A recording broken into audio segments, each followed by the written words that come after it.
तस्मै श्रीगुरुवे नमः। नमो विष्णुपादाय कृष्णप्रेष्ठाय भूतले श्रीमते भक्तिवेदान्त स्वामिनिति नामिने। नमस्ते सरस्वतीं देवीं गौरवाणी प्रचारिणे निर्विशेषशून्यवादि पाश्चात्यदेशतारिणे। जय श्री कृष्ण चैतन्य प्रभु नित्यानंद श्री अद्वैत गदाधर श्रीवासादि गौर भक्त वृंद। हरे कृष्ण कृष्ण कृष्ण हरे हरे, हरे राम राम राम हरे हरे. నాతో పాటు అందరు కూడా చెప్పండి. ఓం నమో భగవతే వాసుదేవాయ. ఓం నమో భగవతే వాసుదేవాయ. ఓం నమో భగవతే వాసుదేవాయ. ఓం నమో భగవతే వాసుదేవాయ. ఓం నమో భగవతే వాసుదేవాయ. ఓం నమో భగవతే వాసుదేవాయ. వైష్ణవులందరికీ నా హృదయపూర్వక ప్రణామాలు. జూమ్ సత్సంగానికి ఇది 5వ రోజు వచ్చిన భక్తులందరికీ స్వాగతం, సుస్వాగతం. హరే కృష్ణ.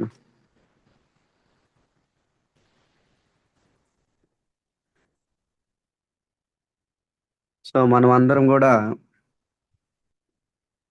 శ్రీమద్ భాగవతం స్తుతి కోసం మనం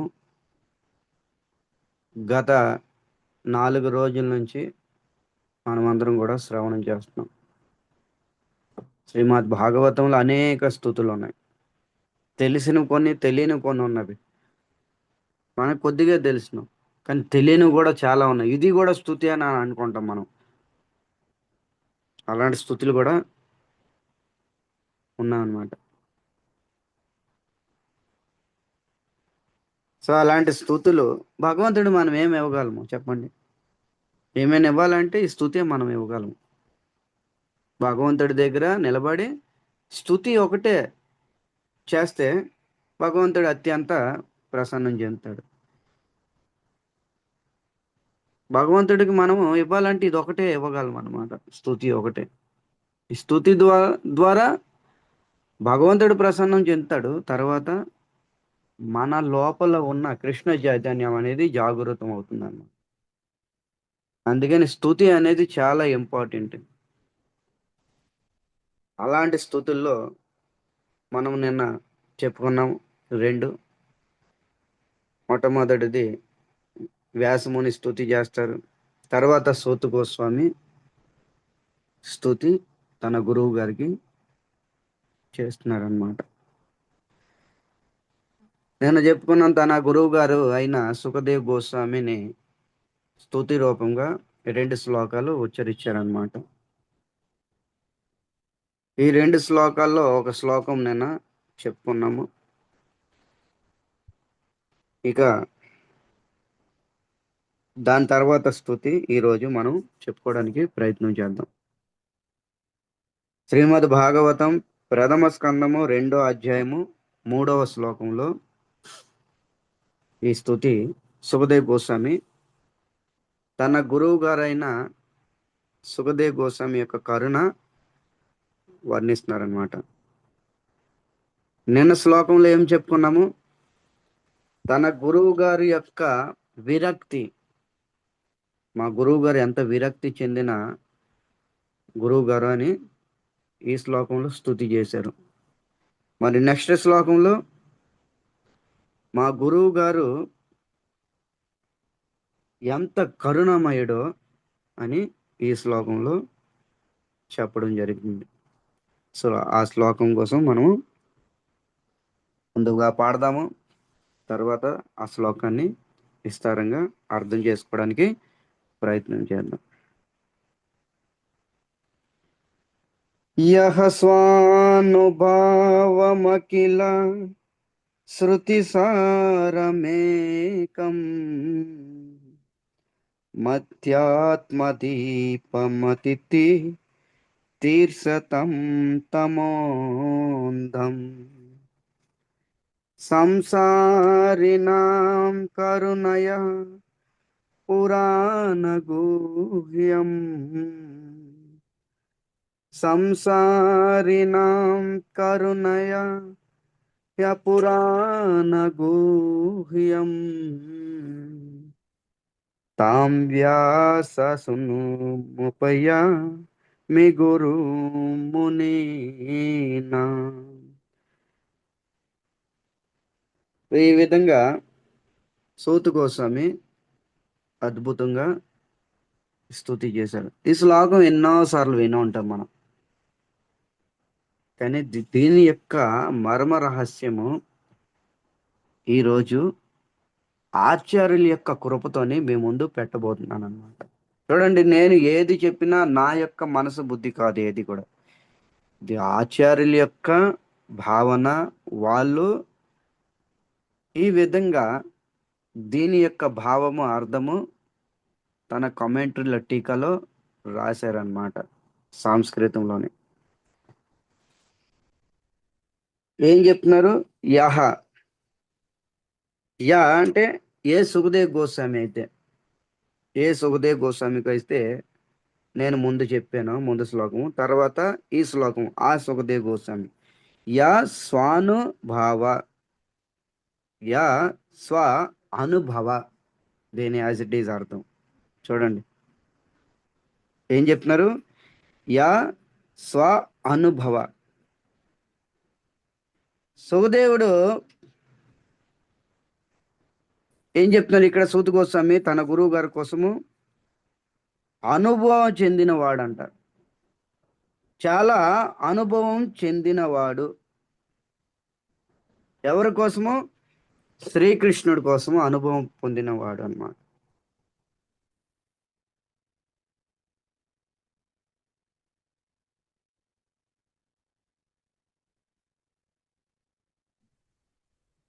శ్రీకృష్ణుడి కోసం అనుభవం పొందినవాడు. అందుకని ఇక్కడ ఏం చెప్తున్నారు? యహ స్వానుభావ. తర్వాత తనకు తాను అనుభవం పొందినవాడు. శ్రీకృష్ణుడి కోసం అనుభవం పొందినవాడు కాబట్టే శుకుడు తనలో తాను ఆనందం కాదు పరమానందంతో సంచరిస్తున్నాడంట. ఇది చూడండి, ఎవరైతే భగవత్ అనుభూతి పొందుతారో ఎవరైనా సరే వాళ్ళు పరమానందంతో జీవితం గడుపుతారు. పరమానందం ఎప్పుడు వస్తుంది? భగవత్ అనుభూతి లోపల పొందిన వాడే హాయిగా జీవిస్తాడంట. లేదా కోట్ల రూపాయల ధనమున్నా ఎప్పుడు కూడా మూడిగా ఉంటాడు, వాడు సుఖం అనుభవించలేడు. సుఖం అనేది అల్టిమేట్గా భగవత్ అనుభూతి పొందిన వాడే పరమానందంతో జీవిస్తాడు. ఇక్కడ శుకుడు భగవంతుడి యొక్క అనుభూతి పొందాడు కాబట్టి పరమానందంతోనే జీవిస్తున్నాడు, సంచరిస్తున్నాడు, తనలో తానే రమిస్తున్నాడు. ఆత్మరాముడు, ముక్తకాముడు. ఇది మనం గుర్తుంచుకోవాలి. మనం ముందు ఆనందంగా ఉండాలంట.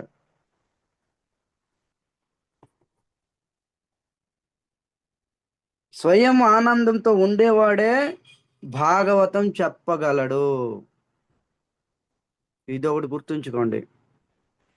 మనం స్వయంగా దుఃఖితులై ఉంటే ఇక మనం భాగవతం చెప్పినా వాళ్ళు కూడా ఆలోచిస్తూ ఉంటారనమాట, ఈ వ్యక్తి స్వయంగా దుఃఖితుడై ఉన్నాడు. కృష్ణ చైతన్యంలోనికి వచ్చి ఈ వ్యక్తి స్వయంగా దుఃఖితుడై ఉన్నాడు, ఇక వచ్చే వాళ్ళు కూడా రారన్నమాట. ఎందుకు? కృష్ణ చైతన్యంలోకి వస్తే, కృష్ణకి సేవ చేస్తే, కృష్ణ నామం జపం చేస్తే స్వయంగా ఈ వ్యక్తిలాగే మనము కూడా దుఃఖితులమైపోతాము. అందుకనే అన్నీ ఆచరిస్తాను కానీ కృష్ణ చైతన్యం మాత్రం ఆచరించను. ఆ మిస్అండర్స్టాండింగ్ అనేది వాళ్ళు వచ్చేస్తుంది అనమాట. సో అందుకనే ఇక్కడ ఆచార్యులు ఏం చెప్తున్నారు? ముందు నువ్వు సుఖంగా ఉండు. ఇక్కడ సూత గోస్వామి యొక్క భావన ఎలా ఉంది? మనోభావన, మా గురువు గారు ముందు స్వయంగా సుఖితుడై ఉన్నాడు. ముందు ప్రచారం చెయ్యాలంటే ముందు మనం సుఖంగా ఉండాలి, సుఖితుడై ఉండాలి. నువ్వే దుఃఖంగా ఉంటే ఇంక లోకానికి ఏం ప్రచారం చేస్తావు నువ్వు? స్వయం మనం దుఃఖితులు అయి ఉంటే లోకానికి ఏం చేస్తాము? వచ్చిన వాళ్ళు కూడా రారు. అందుకనే సుఖంగా ఉండడమే పెద్ద ప్రచారము. సుఖంగా ఉండడమే పెద్ద ప్రచారము. ఆ అనుభూతి పొందినవాడు సుఖుడు. అందుకనే స్వ అనుభవ అంటున్నారు. యహ స్వానుభావ అఖిల శృతి సారమేకం. స్వయంగా సంతోషంగా ఉండాలి, ఆనందంగా ఉండాలి మనం ఎప్పుడు కూడాను. అప్పుడు వాళ్ళు కూడా అనుకుంటారనమాట, అరే రే ఈ వ్యక్తి కూటికి లేకపోయిన ఇంత ఆనందం ఎక్కడి నుండి? అప్పుడు అడగడానికి వస్తారు, అయ్యా నువ్వు ఇంత దరిద్రంగా ఉన్నావు, నీకు కూటికి కూడా లేదే, కటిక భేదవాడివి, అయినా నీకు ఇంత ఆనందం ఎలా వస్తుంది? అప్పుడు మనం చెప్పగలం, నా ఆనందము నా కృష్ణుడు. అప్పుడు వాళ్ళు కూడా అనుకుంటారు అనమాట, ఏమని? అరే రే కృష్ణ చైతన్యంలో ఇంత ఆనందం ఉందా? భగవన్నామంలో ఇంత ఆనందం ఉందా? భగవంతుడి కథలో ఇంత ఆనందం ఉందా? అప్పుడు వాళ్ళు కృష్ణ చైతన్యంలోకి వచ్చేస్తారు. ఎప్పుడు? స్వ అనుభవ. ఇది గుర్తుంచుకోవాలి ముందు. ఆ? మనం దుఃఖితులమై ఎప్పుడు ఉండకూడదు. ఇప్పుడు కృష్ణ చైతన్యంలో మొట్టమొదటి ప్రచారం ఇదే. ప్రభుపాదులు వారు చెప్తారు, నువ్వు ముందు సుఖంగా ఉండు, తర్వాత సుఖం అనే అనుభూతి వాళ్ళకి చెప్పు. నువ్వు దుఃఖంగా ఉంటావు, సుఖం అనే అనుభూతి చెప్పినా వాళ్ళ హృదయంలోకి వెళ్ళదు. ఇక్కడ సూత గోస్వామి అదే చెప్తున్నారనమాట. చూడండి, ఒక్క అక్షరంలో ఇంత అర్థాలు ఉంటాయి. యహ స్వానుభావ, స్వయం అనుభవం. ఆ? తర్వాత రెండో అర్థం స్వానుభావ అంటే ఆత్మ సాక్షాత్కారం పొందినవాడు సుఖుడు. యహ స్వానుభావ, యహ అంటే ఆయన. ఎవరి కోసమైతే నేను చెప్తున్నాను అంటే సూత గోస్వామి చెప్తున్నారు, ఎవరి కోసమైతే నేను చెప్తున్నానో ఆయన స్వ అనుభవ. ఒకటి భగవంతుడి కోసము అర్థం చేసుకున్నాడు. తర్వాత ఏంటి? ఆత్మ సాక్షాత్కారం పొందినవాడు మా గురువు గారు. ఇదొక అర్థం. ఇక మూడో అర్థము స్వ అనుభవ, పరమాత్మ సాక్షాత్కారం పొందినవాడు మా గురువు గారు. యహ స్వానుభావ. ఇక నాలుగో అర్థము భాగవతము భగవంతుడి యొక్క సాక్షాత్కారం చేస్తుంది. ఇది అసలైన అర్థం. అసలైనంటే మిగతా అన్ని వేస్ట్ కాదు నేను చెప్తుంది. భాగవతం ఏంటి? భాగవతం ప్రచారం ద్వారా భగవత్ సాక్షాత్కారం కలుగుతుంది ఆ వ్యక్తికి. ఆ వ్యక్తికి కలుగుతుంది, వినేవాడికి కూడా కలుగుతుంది. యహ స్వానుభావ. ఇది చూడండి ఎంత బాగుంది, చక్కగా వినడానికి ఎంత బాగుంది. ఈ భాగవతం భాగవతం అంటున్నాం కదా, మరి ఆ భాగవతం యొక్క మనం అర్థం తెలుసుకోవాలిగా. ఇది నాలుగో అర్థం అన్నమాట. ఉం? మిగతా భౌతికమైన ఈ జగత్తులో, ఈ మెటీరియల్ వరల్డ్ ఎన్నైతే పుస్తకాలు ఉన్నావో, సైన్స్ సంబంధించి అంటే ఎడ్యుకేషన్, చదువు తాలూకు పుస్తకాలు, అవి జస్ట్ ఇన్ఫర్మేషన్, నాలెడ్జ్ ఇస్తాయి అన్నమాట. నాలెడ్జ్ ఇస్తాయి, ఇన్ఫర్మేషన్. కానీ భాగవతము భగవంతుడితో అనుభవం చేపిస్తుంది.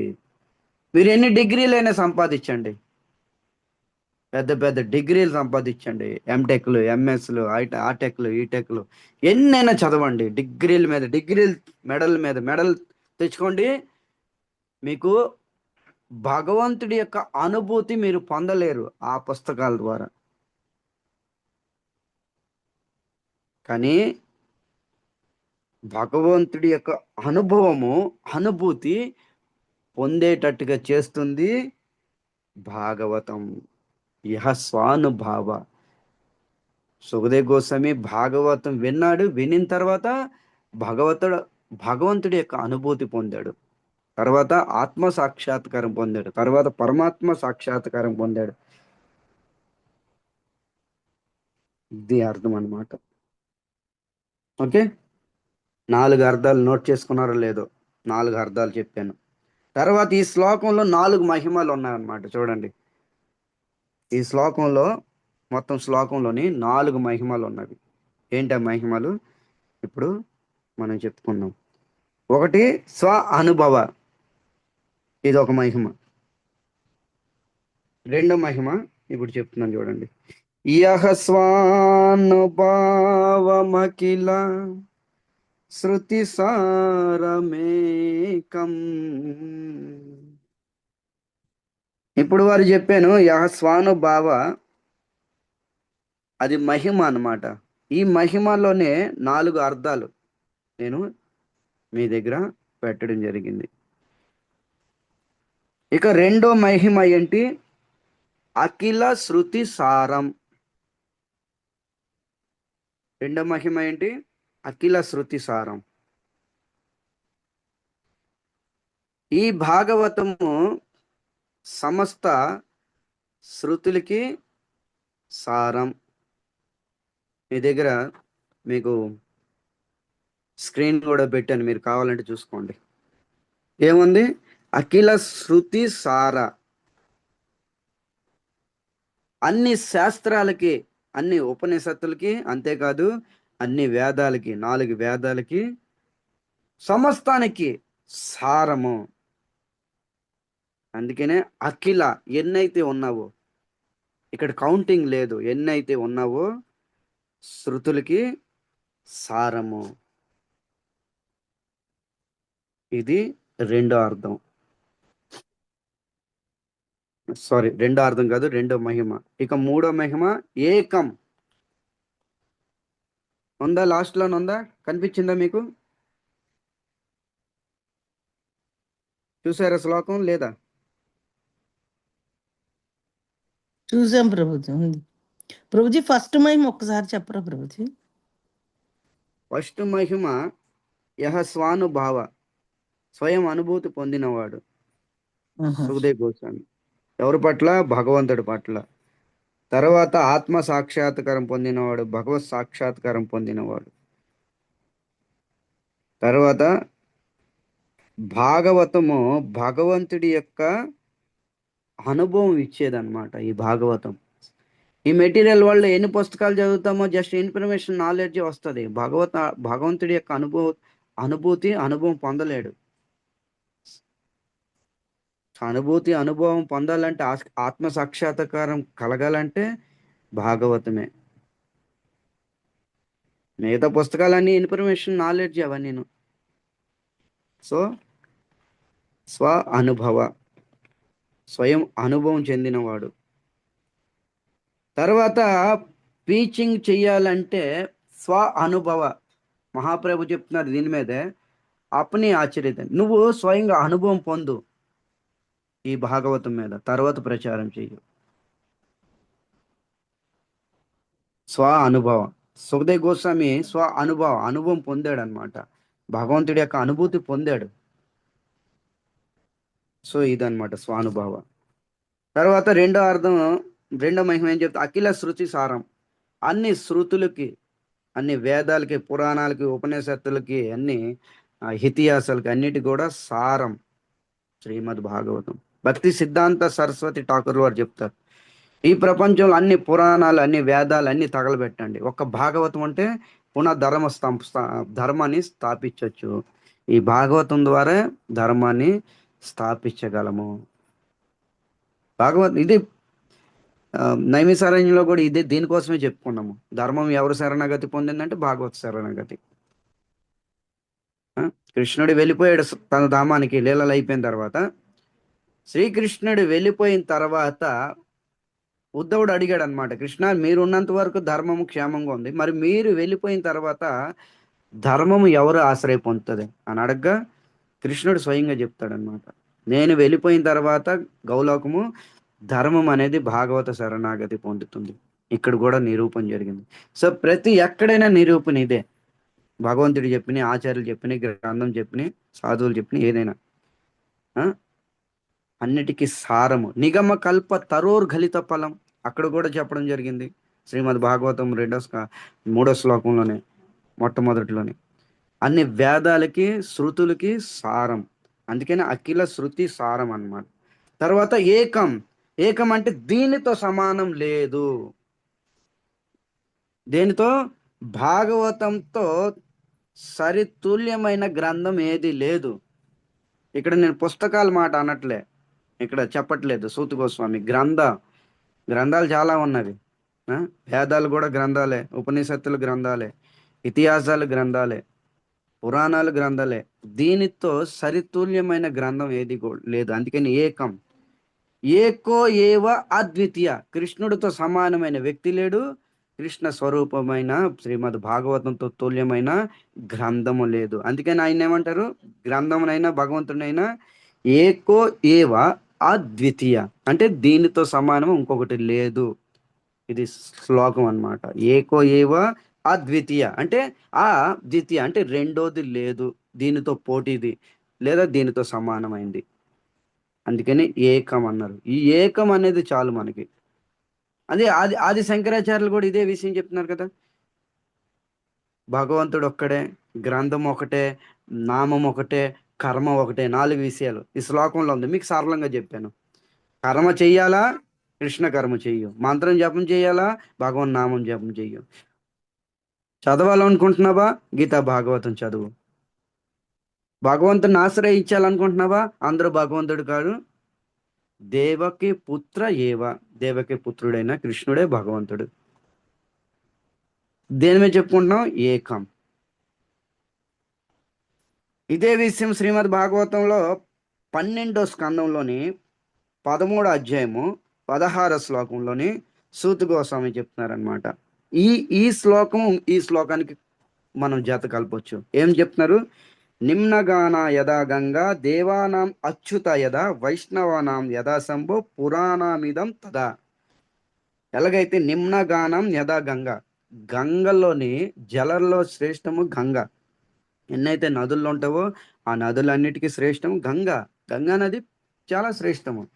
తర్వాత దేవానాం అచ్యుత యద, దేవతల్లో అచ్యుతుడు శ్రేష్టము. ఇదే విషయం భగవద్గీతలో కృష్ణుడు తన విభూతి యోగంలో చెప్తున్నాడు. నేను ఆదిత్యుల మహావిష్ణువుని.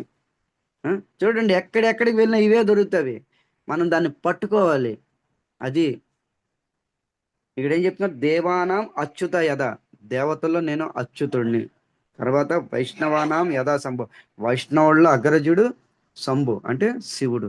అలాగే పురాణమిదం తదా, పురాణాల్లో శ్రేష్టమైంది శ్రీమద్ భాగవతం.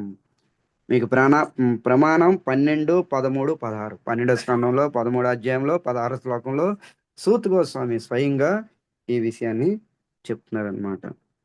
ఓకే, 3 మహిమలు అయ్యేవి. ఇక 4వ మహిమ అధ్యాత్మ దీపం.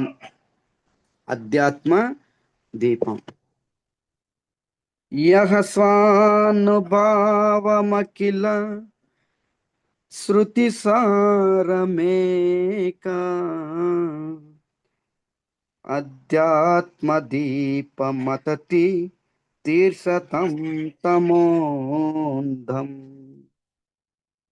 4వ మహిమ ఏంటి? అధ్యాత్మ దీప. ఆధ్యాత్మికానికి ప్రకాశాన్ని ఇస్తుంది. అంటే ఆధ్యాత్మికానికి అర్థం చేసుకోవడానికి ఒక దీపం లాంటిది. ఆధ్యాత్మిక తత్వాన్ని అర్థం చేసుకోవాలంటే ఆ అర్థం చేసుకునే కెపాసిటీ ఒక దీపంలాగా వెలుగునిస్తుంది అనమాట. ఒక దారిని, దీపం అంటే ఒక దారిని చూపిస్తుంది. ఇది దీని ద్వారా మనం అర్థం చేసుకోగలము. ఆధ్యాత్మిక తత్వాన్ని అర్థం చేసుకోవాలంటే భాగవతం ఒక దీపంలా మనకి చూపిస్తుందంట. అందుకనే ఆధ్యాత్మిక దీపం అంటారు దీన్ని. ఒక దీపం లాంటిది భాగవతము. ఆధ్యాత్మిక జగత్తుకి దీపం లాంటిది. ఈ రెండో అర్థము. ఆధ్యాత్మిక జగత్తుకి దీపం లాంటిది ఈ భాగవతం. దీపం లాంటిదే కాదు, దీపమే. ఆధ్యాత్మిక జగత్తుకి ఒక దీపమే భాగవతము. ఉం? స్వయం ప్రకాశం కదా. స్వయం ప్రకాశం అంటే భాగవతం యొక్క తేజస్సే ప్రకాశం, ఒక దీపం. అందుకనే కదా ఇక్కడ చెప్తున్నారు సూత గోస్వామి, ఆధ్యాత్మిక దీపం. తర్వాత మతి తిర్షతం తమోందం. ఐదో మహిమ ఏం చెప్తున్నారు? అధ్యాత్మ దీపం మతి తీర్షతం తమోందం. తమో గుణం అనే అంధకారంలో చిక్కుకుని ఉన్న వాళ్ళకి జ్ఞానం ఇవ్వడానికి భాగవతం ఒక దీపం లాంటిది. ఇది మంచి ఉదాహరణ ఇచ్చారు. సూత గోస్వామి ఏం చెప్తున్నారు? మతి తీర్షణం తమోందం. తమో అందం అంటే, తమో అంటే తమో గుణం, అందం అంటే చీకటి. తమో గుణము అనే అంధకారంలో చిక్కుకొని ఉన్న వాళ్ళకి జ్ఞానం ఇవ్వడానికి భాగవతం ఒక దీపంలాగా అయిపోయింది. అద్భుతమైన చెప్తున్నారు ఇక్కడ. ఎక్సలెంట్, బాగుంది ఇది. అంధకారంలో చిక్కుకొని ఉన్నాము. ఎవరు? మనము. ఎలాంటి అంధకారము? కారు చీకటి. ఎలాంటి చీకటి? మనకి మనం చూసుకోలేము. మన ప్రతిబింబం మనం చూసుకోలేని స్థితి. మన చెయ్య కనిపించదు, మన కాళ్ళు కనిపించదు, అంత అంధకారంలో ఉన్నాం మనం. ఎలాంటి అంధకారము? తమోందం. తమో గుణంతో కూడిన మహా భయంకరమైన అంధకారం అంట. పూర్వకాలంలో రాజుగారు జైల్లో వేసేవారంట పాపాత్ముల్ని. భయంకరమైన పాపాత్ములు ఎవరైనా చేస్తే ప్రజ జైల్లో వేసేవారు. ఎలాంటి జైలు? ఇలాంటి జైలు, చీకటికి. ఆ చీకట్లో బంధించే బదులు వాళ్ళు అనుకుంటారు, అరే బాబు ఒక్క 2 నిమిషాల్లో చనిపోతాం, ఉరి తీసేయండి బాబు అని కోరుకుంటారు రాజుగారిని. అయ్యా స్వామి, రాజా, ఈ భయంకరమైన కారాగృహంలో బంధించే బదులు మాకు ఉరి తీసేయండి, 5 నిమిషాల్లో పోతాము. జీవితాంతరం ఇందులో కుళ్ళిపోయే బదులు 5 నిమిషాల్లో పోతాము అంటే దానికన్నా మేలు ఉరి. చూడండి, అంటే మీరు అర్థం చేసుకోవచ్చు ఎంత భయంకరమైందో చీకటి అనేది. మరి ఇక్కడ సూత గోస్వామి మనందరికీ గుర్తు చేస్తున్నారు, నేను కూడా గుర్తు చేపిస్తున్నాను. మనం అందరం కూడా అతి భయంకరమైన, ఏం చెప్తున్నారు, తమోందంలో మనం అందరం ఉన్నాము. అతి భయంకరమైన తమో అందం అంటే తమో గుణంతో కూడిన భయంకరమైన చీకటిలో ఉన్నాము మనము. కానీ మనం ఎంత హాయిగా, ఎంత డేరుగా ఉంటున్నాం ఇక్కడ. అన్ని మర్చిపోయాము. ఎందుకు? ఎలా? మాయ యొక్క ప్రభావం ద్వారా. మాయ యొక్క ప్రభావం ద్వారా మనం అన్ని విషయాలు మర్చిపోయాము. దానికి కారణం మాయ. మాయా సమ్మోహితో జీవ. మాయ జీవుణ్ణి సమ్మోహం చేస్తుందంట, మోహితుని చేసేస్తుంది, అన్ని మర్చిపోయేటట్టు చేసేస్తుంది. మరి అలాంటి తమో అందం, తమో గుణంతో కూడిన ఈ కారు మబ్బులు లాంటి చీకటి నుంచి దూరం అవడానికి ఏం చెప్తున్నారు ఇక్కడ సూత గోస్వామి? భాగవతం ఒక దీపం లాగా పనిచేస్తుంది. భాగవతము ఒక దీపం లాంటిది, అధ్యాత్మ దీపం. చూడండి ఎంత అర్థం ఉందో దీనిలోని. ఎప్పుడైనా ఆలోచించామా ఇలాంటివన్నీ? మనం ఆలోచించలేదు. మనం మత్తీర్షతం తమందం. భాగవతం ఒక దీపం లాంటిది. ఇలాంటి భాగవతము శుకుడు గానం చేశాడు. ఇలాంటి భాగవతాన్ని సుఖదేవ్ గోస్వామి తెలుసుకున్నాడు. ఇది చెప్తున్నారనమాట. తర్వాత ఏం చెప్తున్నారు? తోటి వ్యక్తులకు, ఇప్పుడు ఓకే, ఆయన గానం చేశాడు, ఆయన నేర్చుకున్నాడు, అంతవరకు ఓకే. సుఖదేవ్ గోస్వామి ఆయన గానం చేశాడు, ఆయన నేర్చుకున్నాడు, గానం చేసుకున్నాడు, ఆయన. మరి తోటి వ్యక్తులకి ఎందుకు ఇచ్చాడు ఇది? తోటి వ్యక్తులకి ఎందుకు వినిపించాడు భాగవతము? ఇంత శ్రవణం ఎందుకు చేశాడు? ఇంత శ్రమ ఎందుకు తీసుకున్నాడు? సూత గోస్వామిని అడిగాను అనుకోండి నేనే, సరే సుఖదేవ్ గోస్వామి మీ గురువు గారు, ఆయన నేర్చుకున్నారు, పాడారు, అంతా ఓకే. మరి తోటి వ్యక్తులకు ఎందుకు వినిపించాడు? భాగవతము అంటే భాగవతం చెప్పి ఇంత శ్రమ ఎందుకు తీసుకున్నాడు ఆయన? అంత శ్రమ తీసుకోవాల్సిన పని ఏంటి? ప్రచారం చేయడం, తిరుగుతూ తిరుగుతూ. సుఖదేవ్ గోస్వామి ఒక దగ్గర స్టేబుల్ గా లేడు కదా. గో దహనము చేసినంత సమయం కూడా ఎక్కడ ఉండడంట. అలాంటిది తిరుగుతూ తిరుగుతూ ఇంత ప్రచారం ఎందుకు చేశాడు? దానికి అద్భుతమైన ఇక్కడ ఉదాహరణ చెప్తున్నారనమాట. ఏమని? సంసారినాం కరుణయ యః పురాణ గుహ్యం. ఏం చెప్తున్నారు ఇక్కడ? సంసారిన కరుణ, సంసారంలో ఉన్న అజ్ఞాన జీవుల మీద కరుణతో ఆహా చెప్పాడు. ఆహా, అందుకని ఇక్కడ సంసారిన కరుణ ఆహా. ఆహా అంటే ఏంటి? చెప్పాడు. సంసారంలో ఉన్న జీవుల్ని చూశాడు అనమాట. ఏ విధంగా చూశాడు? సంసారంలో ఉన్న జీవుల్ని చెప్పుకోవడం మాత్రం అందరూ ఐఎమ్ హ్యాపీ, ఐఎమ్ ఫైన్, నేను చాలా ఆనందంగా ఉన్నాను, మోజుగా ఉన్నాను, ఎంజాయ్ చేస్తున్నారు, బయటికి చెప్పుకుంటున్నారు. కానీ వీళ్ళు యాక్చువల్లీ తమోందం, సమోందం, కారు మబ్బులతో కూడిన ఒక చీకటిలో బతుకుతున్నారు వీళ్ళు. అలాంటి చీకటిలో బతుకుతున్న జీవుల మీద కరుణతోని సంసారైన కరుణ ఆహా చెప్పడం ప్రారంభించాడు. ఏంటి చెప్పాడు సినిమా స్టోరీలో? పురాణ గుహ్యం. చూడండి, సుఖదేవ్ గోస్వామి సంసారం మీద కరుణతోనే ఈ ప్రచారం చేశారనమాట. ఈ భాగవత ప్రచారము కరుణతోనే కేవలం అవుతుంది. దీన్ని ఎప్పుడు కూడా ఇది గుర్తుంచుకోవాలి ఎప్పుడైనా సరే. ఈ రోజు భాగవత సప్తాహాలు కానీ ఎవరైనా ఏదైనా ఎంతమంది చేస్తున్నారో ఇవన్నీ కేవలము కరుణతోనే, అంతేగాని ఇంకేది కాదన్నమాట. సంసారిన కరుణ ఆహా చెప్పడం ప్రారంభించి పురాణ గుహ్యం, పురాణ గుహ్యం.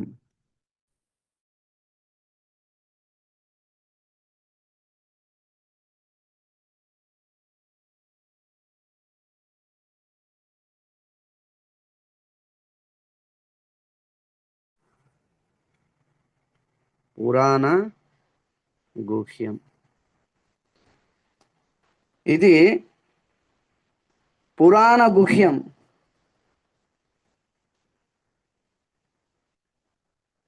గుహ్యం అంటే ఏంటి? అత్యంత టాప్ సీక్రెట్,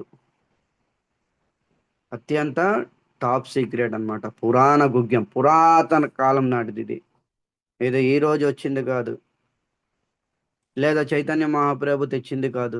అత్యంత పురాతనమైంది, కాలక్రమంగా అడుగుపట్టింది. దాన్ని మళ్ళా పునఃస్థాపించడానికి మహాప్రభు వాళ్ళ యొక్క అనుచరులు అందరూ కూడా ఈ యొక్క ఉద్యమంలో పాల్గొన్నారనమాట, చేశారు. ఈ భాగవత పురాణము పురాణ గుహ్యం, పురాణమైంది. అంతేకాదు చాలా గుహ్యం, సీక్రెట్, టాప్ సీక్రెట్.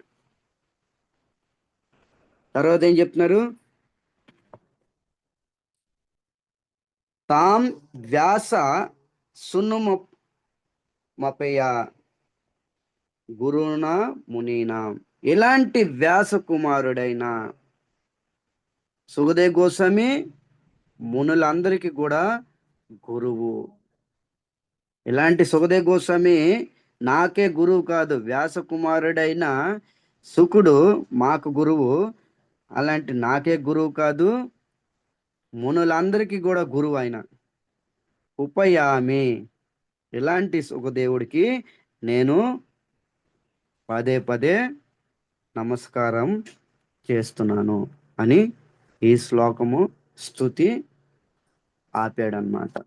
ఎవరు? సూత గోస్వామి 2 శ్లోకాల్లో స్తుతి చేసి భాగవతం ప్రారంభించాడు. నైమిసారణ్యంలోని 88,000 ఋషులకి భాగవతం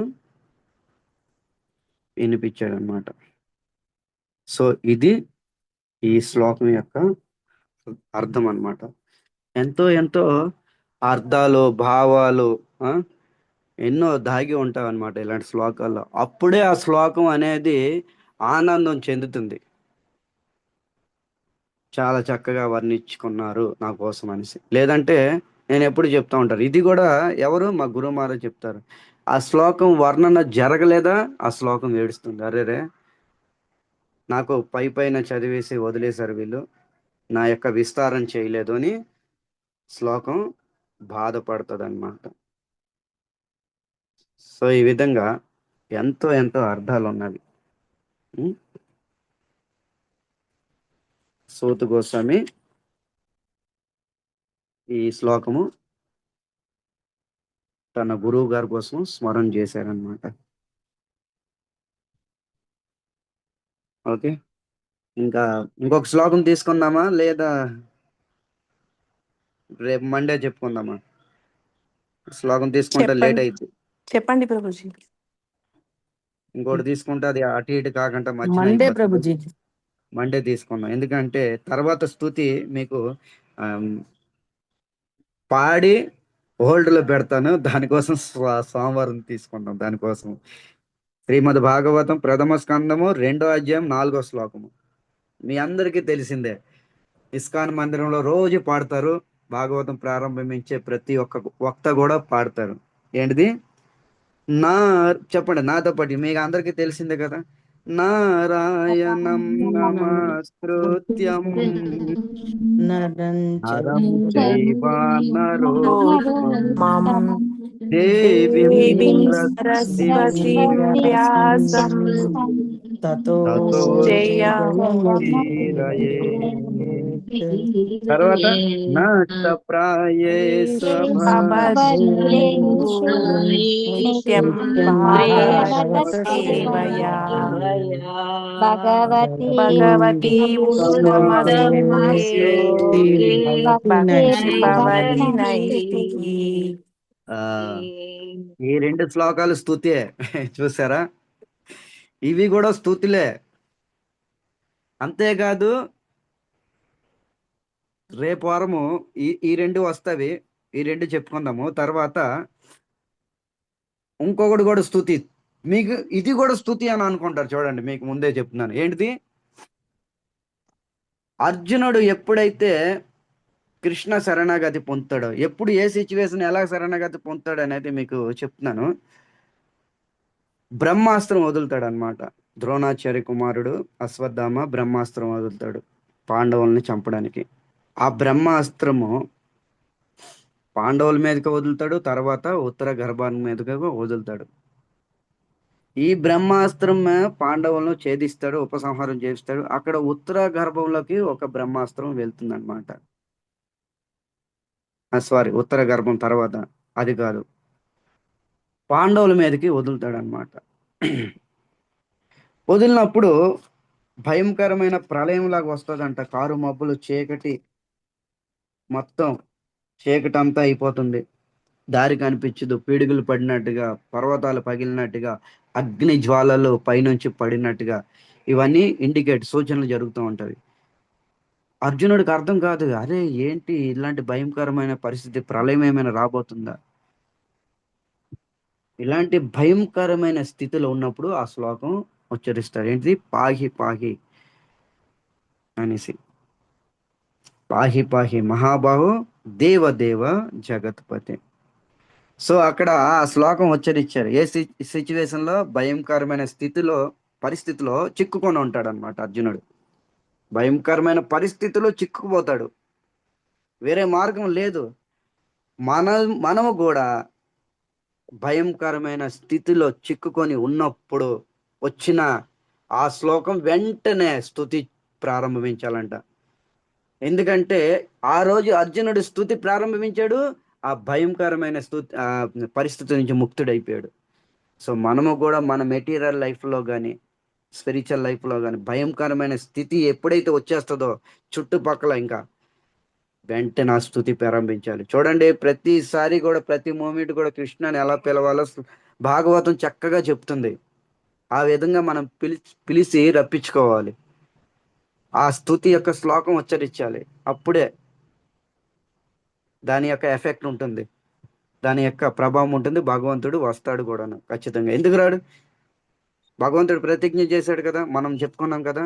ఏమని? ఆయన ఒక ప్రతిజ్ఞ చేశాడు, నమ్మే భక్తే ప్రణశది. నా భక్తులు ఎప్పుడు నశించరు, నా భక్తుడి యొక్క మాట నశించదు. ఎందుకు రాడు? మీరు స్తుతి చేసి చూడండి. రాకపోతే కృష్ణ యొక్క ఫోన్ నెంబర్ ఇస్తాను, మీరే మాట్లాడుకోండి కృష్ణుడితోనే డైరెక్ట్ గా. అప్పుడు కృష్ణుడు అబద్ధమైనట్టుగా అయిపోతుంది. వస్తాడు, కానీ ఆ సిచ్యువేషన్ బట్టి ఆ శ్లోకం ఉచ్చరించండి, ఆ భావం ఉచ్చరించండి. అప్పుడు భగవంతుడు ఖచ్చితంగా వస్తాడు. అర్జునుడికే కాదు, ఈ రోజుకి మనకు కూడా వస్తాడు రక్షించడానికి. ఇది అద్భుతమైన స్థుతి. చాలా బాగుంటాయి ఇవన్నీ. రాబోయే రోజుల్లో మనం చెప్పుకుందాం రేపు వారం నుంచి. సో ఇది నారాయణ నమస్కృత్యం. మీ అందరికీ తెలిసిందే. ఇందులో ఎంత రహస్యమైన ఉన్నావో మీకు తెలుసో తెలియదు, నాకైతే తెలియదు. కానీ నేను మీకు దగ్గర గురు యొక్క కృపతోని, ప్రభుపాద యొక్క కృపతోని మీ దగ్గర సోమవారం పెడతాను. ఇది అద్భుతమైంది. ఓకే, సో అందరూ రండి, చక్కగా ఈ శ్లోకాలు స్తుతి యొక్క ఆస్వాదించండి. మీ అందరితో పాటు నేను కూడా ఆస్వాదిస్తాను. సో మీ అందరూ వస్తున్నారు, నాకు తెలిసిన మీ అందరూ కూడా భాగవత ప్రేమికులు, మీ అందరూ కూడా భాగవత ప్రేమికులు మీ అందరూ కూడా. సో అందుకనే వస్తున్నారు. 10 సార్లు భాగవతం మీద పిచ్ అయిపోయారు మీరు అందరూ, నాకు అర్థమవుతుంది. సో అందుకనే ఎన్ని పని పాటలు అన్ని ఉన్నా అన్ని 12:30 అవగానే బెల్లి కొట్టినట్టుగా అన్ని మానేసి ఇక్కడ వచ్చి కూర్చుంటున్నారు. అంటే నైమిసారణ్యంలో ఋషులు లాంటి వాళ్ళు, వాళ్ళ యొక్క కర్మ యజ్ఞ యాగాదులు హోమాలు కృతువులు చేయడం ఆపేసి ఎలాగైతే భాగవతం శ్రవణం చేస్తున్నారు, అలాగే మీరు అన్ని ఆపేసి శ్రీవాస ప్రభు క్లాస్ వినాలి అని నిర్ణయించుకున్నారనమాట. ఓకే, చాలా చాలా ధన్యవాదాలు మీ అందరికి కూడా, పేరు పేరు మీద అందరికి కూడా ధన్యవాదాలు.